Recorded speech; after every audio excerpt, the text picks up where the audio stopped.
الحمدللہ والصلاة والسلام علی رسول اللہ وعلی آلہ و اصحابہ من والاه اما بعد اعوذ باللہ من الشیطان الرجیم بسم اللہ الرحمن الرحیم ان الذین کفروا سواء علیہم اانذرتہم ام لم تنذرہم لا یؤمنون صدق اللہ العظیم۔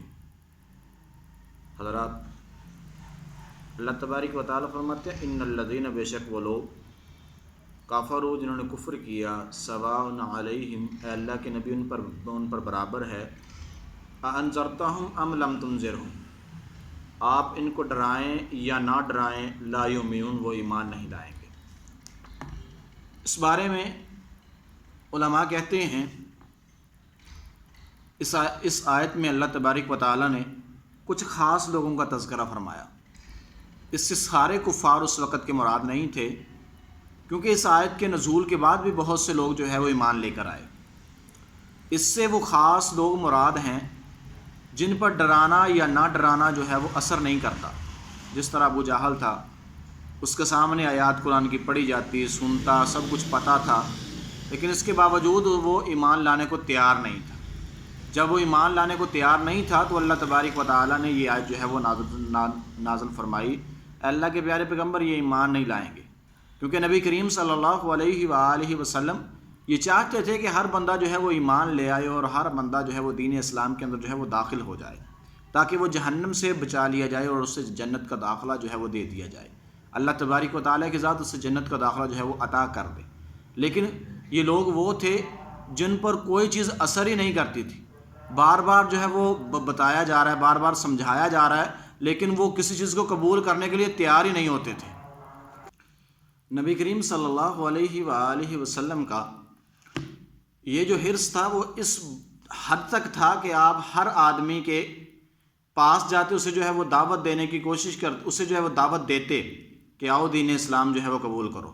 یہاں تک کہ آپ نے وہ یہودی کے بچے والی روایت سن رکھی ہوگی کہ آپ اس کے گھر گئے اور جا کر اسے دین اسلام کی دعوت دی۔ صحابہ فرماتے جب اس نے کلمہ پڑھ لیا تو رسول اللہ صلی اللہ علیہ وسلم بہت زیادہ خوش ہوئے اور آپ نے فرمایا اللہ تعالیٰ کا شکر ہے کہ جس نے جو ہے وہ ایک جان کو جو ہے وہ جہنم میں داخل ہونے سے جو ہے وہ بچا لیا۔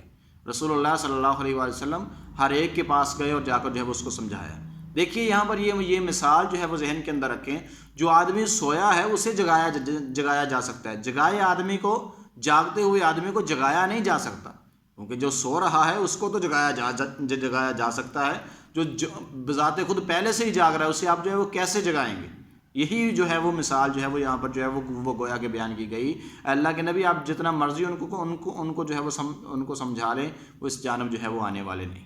اللہ تبارک و تعالیٰ نے پھر ان کا جو ہے وہ مقام بھی بیان کر دیا کہ ان کے ساتھ جو ہے وہ معاملہ کیا ہے، وہ کیوں جو ہے وہ دین اسلام جو ہے وہ قبول کرنے کو جو ہے وہ تیار نہیں۔ آپ اتنے زیادہ حریص ہیں، اتنا زیادہ آپ کی تمنا ہے کہ لوگ جو ہے وہ دین اسلام کے اندر داخل ہو جائیں، آخر مسئلہ ہے کیا ہے؟ اللہ تبارک و تعالیٰ فرماتے ہیں ختم اللہ علی قلوبہم وعلی سمعہم، ہم نے ان کے دلوں پر بھی مہر لگا دی اور ہم نے ان کے کانوں پر بھی مہر لگا دی۔ یہ اس لیے نہیں کہ مہر لگا دی تو انہوں نے جو ہے وہ اسلام قبول نہیں کیا، نہیں، جب انہوں نے اسلام قبول نہیں کرنا تھا، نہیں کیا انہوں نے، تو اللہ تبارک و تعالیٰ نے پھر بعد کے اندر جو ہے یہ جو ہے وہ معاملہ جو ہے وہ طے پایا۔ ختم اللہ علی قلوبہم، اللہ تبارک و تعالیٰ نے ان کے دلوں پر مہر لگا دی، ان کے دلوں پر اللہ تبارک و تعالیٰ نے ڈانٹ لگا دیے، پردے لگا دیے اللہ تبارک و تعالیٰ نے۔ اب وہ اس حق کو قبول کرنے والے نہیں ہیں۔ دیکھنے میں دل جو ہے وہ بالکل تندرست ہے، اگر اسے دیکھا جائے تو ٹھیک ہے، لیکن جب حق کو قبول نہیں کرتا تو گویا کہ ایسے ہی ہے جیسے اس پر جو ہے وہ پردہ ہے۔ اللہ تبارک و تعالیٰ فرماتے ہیں ختم اللہ علی قلوبہم وعلی سمعہم، ہم نے ان کے کانوں پر بھی مہر لگا دی۔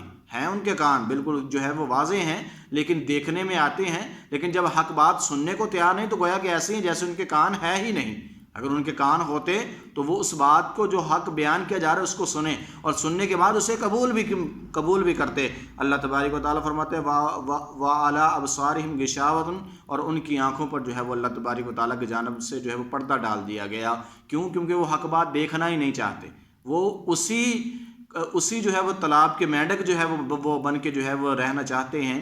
جس طرح کہ آج کل بھی کچھ لوگ آپ کو جو ہے وہ ملیں گے، آپ انہیں جتنی مرضی احادیث بیان کر لیں، جتنی مرضی آپ انہیں جو ہے وہ آیات بیان کر لیں، لیکن وہ اس بات سے ہٹنے کے لیے تیار نہیں۔ وہ کہتے ہیں نہیں، ہم نے جس چیز پر اپنے بڑوں کو پایا ہے ہم جو ہے وہ اسی پر جو ہے وہ لگے رہیں گے، ہم اس سے ہٹنے والے نہیں ہیں۔ کیونکہ یہ جو ہے وہ ایسا ہے، آپ کے پاس جو ہے وہ یہ علم جو ہے وہ لکھ کر آیا، ہمارے پاس یہ علم جو ہے وہ سینہ بسینہ آیا، لہٰذا یہ جو سینہ بسینہ والا علم ہے یہ جو ہے وہ ہمارے ہاں جو آیا ہے، ہم نے اسی کو جو ہے وہ ماننا ہے۔ دیکھیے سینہ بسینہ کوئی بھی بات جو ہے وہ محفوظ نہیں ہوتی۔ آپ کسی کو 10-12 آدمی آپ جو ہے وہ اکٹھے کر لیں، ایک کو جو ہے وہ کوئی بات کہہ دیں اور اس سے کہنا کہ تم نے وہ آخر تک جو ہے وہ بات پہنچانی ہے۔ اب جب وہ آخر تک بات پہنچے گی تو جو پہلے نے کہی ہوگی وہ کبھی بھی آخر تک جو ہے وہ درست نہیں پہنچے گی۔ اس کے اندر کسی نے کچھ سمجھنا ہے، کسی نے کچھ سمجھنا ہے، اس نے اپنی طرف سے کچھ زیادتی کرنی ہے، کچھ الفاظ کم کر دینے ہیں۔ یہ سینہ بسینہ علم جو ہے وہ کیا ہے، لکھ دیا گیا ہے۔